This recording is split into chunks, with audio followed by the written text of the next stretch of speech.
Hi, I'm the Sad Panda. This is going to be another episode in my series, I Read This Should You, where I give you a review on a book, novel, or manga that I've read, and you decide whether or not to read it. This episode is going to be on a book that was recommended to me, I guess it's a series of books that was recommended to me by one of our viewers called Re-Monster, okay?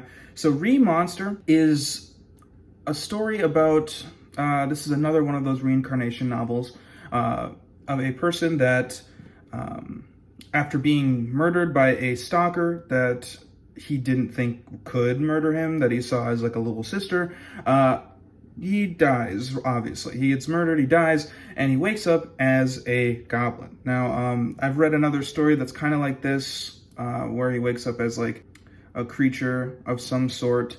But this one is written differently, so and it has a different premise as well, which I kind of enjoy. Let's begin with the main character here. His name is Rou. R-O-U, I guess is the way I'm going to say it, Rou. Or Rue or whatever. He wakes up as a goblin. So in the world that he lived before, people have abilities like espers and stuff. You know, you can use like telekinesis or like void related abilities, you know, teleportation and the like. He did not have any like crazy ability, but the ability that he did have was the ability to assimilate things into himself, essentially. So he can like, he's immune to like poisons and that kind of stuff, and he can eat anything, including like metal or anything like that, and he can gain attributes from the things that he eats depending on how strong they are. So when he wakes up as a goblin, he realizes that he is very weak, he's very small, but he finds out pretty soon that he has his abilities still, which is really rare. From the world that he comes from, even if you have two very powerful espers, there's no way to guarantee that your children are born with an ability. It's like one of those things that you can be given abilities later in life, or you can gain abilities later in life, but not. It's really rare to be born with an ability. So being born with his ability again, essentially, he finds that it is very lucky, and not only is it very lucky, it gives him a huge advantage over like the other kinds of creatures in this world, right?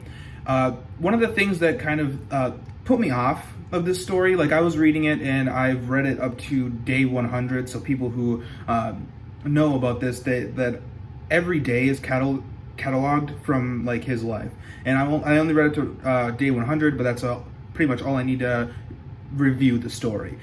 But yeah, on like day 1, day 1 through like 2, he pretty much can't move. He's a baby goblin. Baby goblins are really weak, but they grow really fast. So in like the second or third day, he's already up and ready to like fight stuff and do things. And that's when he finds out that he has his abilities still. But the thing that put me off in this story, sorry, I got sidetracked a little bit, is that the way it's written, it reminds me of like a diary or a journal. So there's a lot of like details left out. At least the novel is. I don't know. I know there's a manga of this.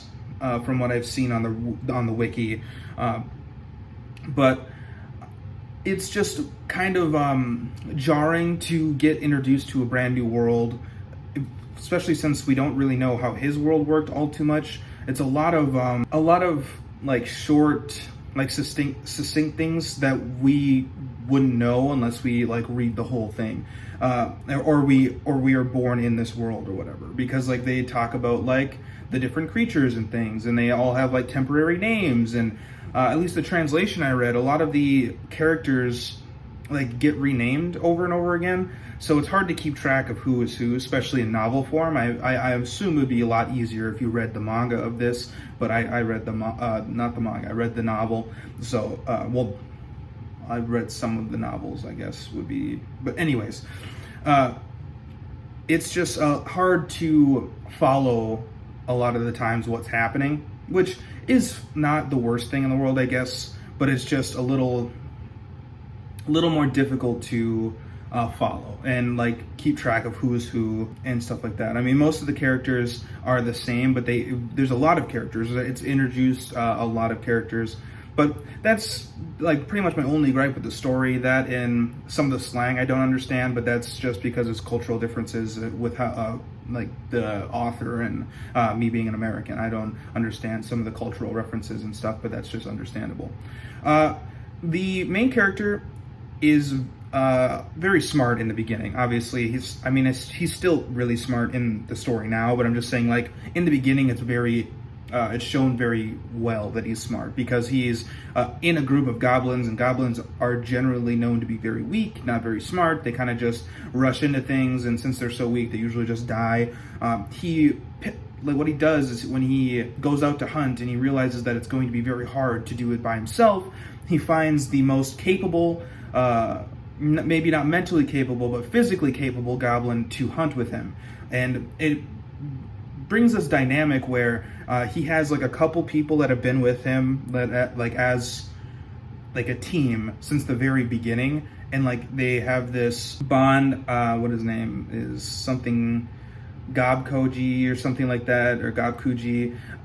That's one of the things that actually kind of I guess there's another thing that kind of put me out from the story is a lot of the characters' names at the beginning were all like Goblin, and then another name kind of just smashed together. So you just cut out Lin in most of them. It's just like Gob and then whatever. So his name was Gobru at the beginning, and he gets like his name changed to like Ogaru or Habru or whatever when he becomes a hobgoblin and an ogre, which is another thing that I probably should discuss about this story. In this story, creatures or monsters have the ability to evolve after they get a certain level. Now, from what is said by the main character, that levels aren't, it's like not a sure thing. It's like one of those, it's hard to explain because like they have levels, like especially for like abilities and stuff. Like with his assimilate ability, he can level up the abilities that he has, but like there's no like number to it. It's just that he's like, you know, when you're max level and you know when you're not, essentially, and he knows like the middle ground, and he just calls them levels. But it's kind of hard to keep track of, but it's fine. You can level up and you can evolve, and every time you evolve, you can go into subspecies and stuff like that. Like he goes from a goblin to a hobgoblin to an ogre, at least from what I know, from what I've read. I don't know. I mean, I assume he evolves further because there's like 400 and some days from what I saw where on the website that I'm reading it. Yeah, and humans don't have this ability. They can level up their jobs, but they can't. Like the difference between like a monster leveling up and a human leveling up, the way it's described in the story is that monsters, it's like jumping a bunch of levels at once when you evolve, and humans don't have that ability, but they can steadily level up for pretty much forever. And like monsters have like a cap, and if you aren't like a certain type of goblin or a certain type of hobgoblin or ogre or whatever, you can't evolve anymore. So it's like you have to have like the ability to go further, and it's like a process that usually takes a long time. But for Gabru or whatever his name is when he's ogre, he as like being one of the smartest and have the ability to like eat and assimilate the abilities of stronger creatures, he can like evolve very quickly. So what he knows, like what he learns, is that goblins usually take like a year or two to evolve. I mean, they have short lifespans, so like, you know, it's either you evolve in like 3 years or you just stay a goblin forever, essentially. But he evolves in like 15 days or something like that, 20 days, like something super fast, and he gets like, he becomes like a subspecies where his like skin is darker, and like as a goblin, like they're ugly or whatever, but they become like more human-like as you evolve. So like the more human-like a monster is, I guess, the stronger it is, from at least from my perspective of the book itself. We meet a bunch of other characters that I honestly can't remember what their name is now. That's one of the things that I find hard, is like a lot of the names change. Like as they evolve, they get different names, but a lot of times they don't stay the same like evolution for a long time. So it's like, it's just hard. And another thing that I kind of have issues with, not because it's bad, but just because I wish I would have more information, is when Ro like gets these abilities and assimilates like other creatures, it doesn't really explain what they do, because a lot of them aren't really self-explanatory, and he gets like a lot of them at once all the time. So like whenever like where I just read recently, he fought with the elves against humans because humans wanted to steal a medicine from elves in order to help themselves, and the elves had this like big old like tradition where it's like, oh no, we gotta keep this and we don't have a whole lot left, and even if we could give it to you, we wouldn't, because we're like pompous like elves are in most like fiction or whatever. He helps the elves fight off the humans, and in doing so he like eats a lot of humans, which is obviously he's a monster, so he doesn't really care all that much, and he has the ability to use their abilities after he eats them if they're strong enough. So it's a plus for him. But yeah, he eats a lot of humans and he gains like a ton of abilities at once, and it's just like, well, I don't know what like any of these do, and it's not really explained either, because again, it's written as like a diary, so it's not explained very well what they do. Which I guess if I read the manga, probably it'd be easier to like see at least.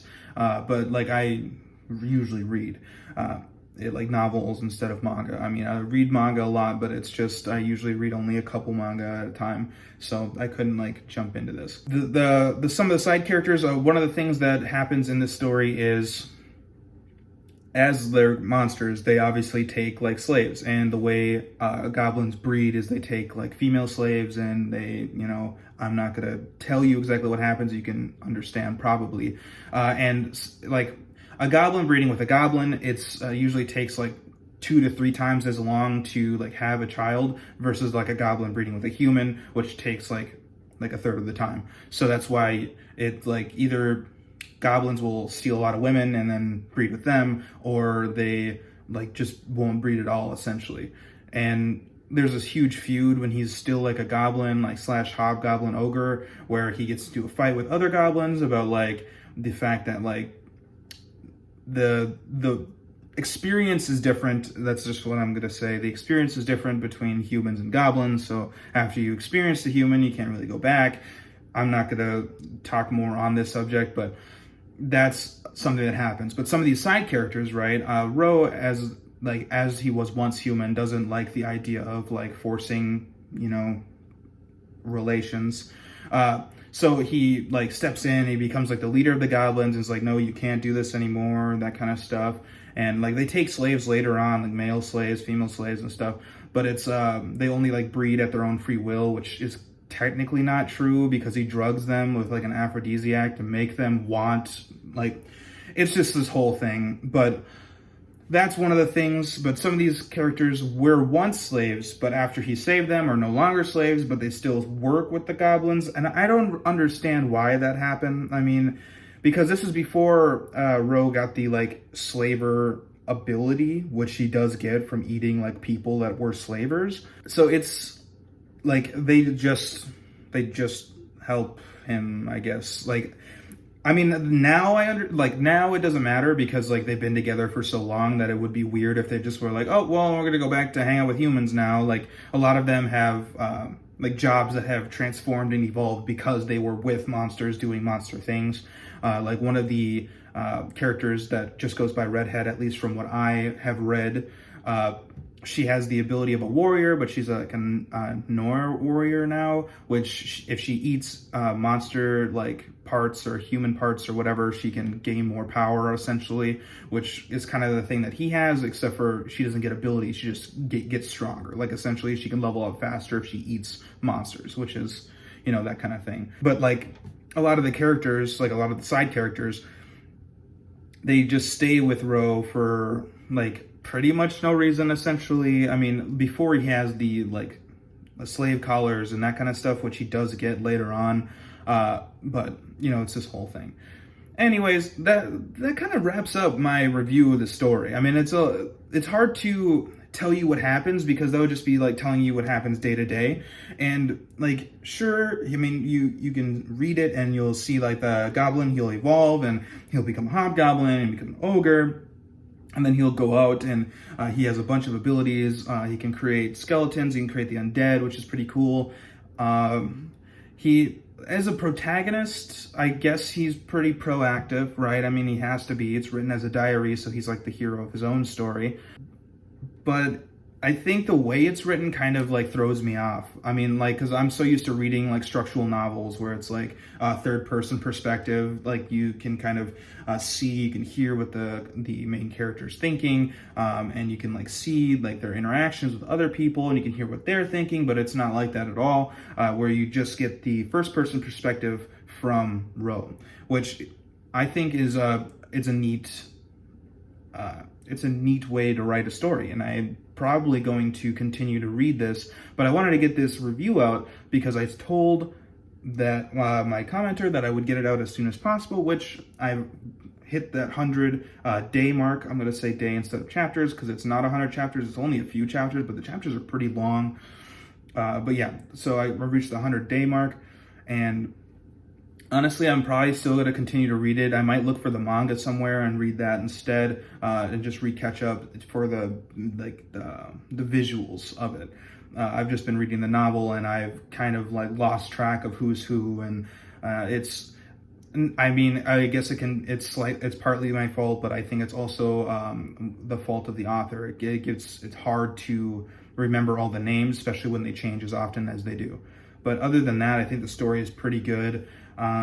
It's not really for the faint of heart, though. There's a lot of like killing, a lot of eating people. There's torture. There's assault, intercourse assault. I'm not going to say the other one, but it's pretty dark, but it's not, a lot of that isn't seen through the eyes of the main character. So he doesn't do a lot of the horrible stuff. He does torture sometimes, but that's about as far as it goes for him, which is a lot better than some of the other stories that I have seen around. Anyways, I give this story probably 6.5. Yeah, 6.5. It's above average. It's something that I think if you give it the time, it's definitely worth reading. But if you're like faint of heart or a little squeamish, I don't think you should, because there's a lot of gore. There's a lot of like eating of people, murder, like that kind of stuff. So if you can't handle that kind of stuff, then I wouldn't recommend it. But if you can, then it is a pretty alright read. It's not something that I would read all the time, but since I've been reading it the past couple days, I might as well continue it. And that's about it for this. Thank you very much for watching my video, and if you like it, leave a like, leave a comment. I always respond to it. If you don't like it, leave a dislike, leave a comment. Tell me what I'm doing wrong, and I will try to do it better. Subscribe if you haven't, and yeah, that's about it. Have a great day.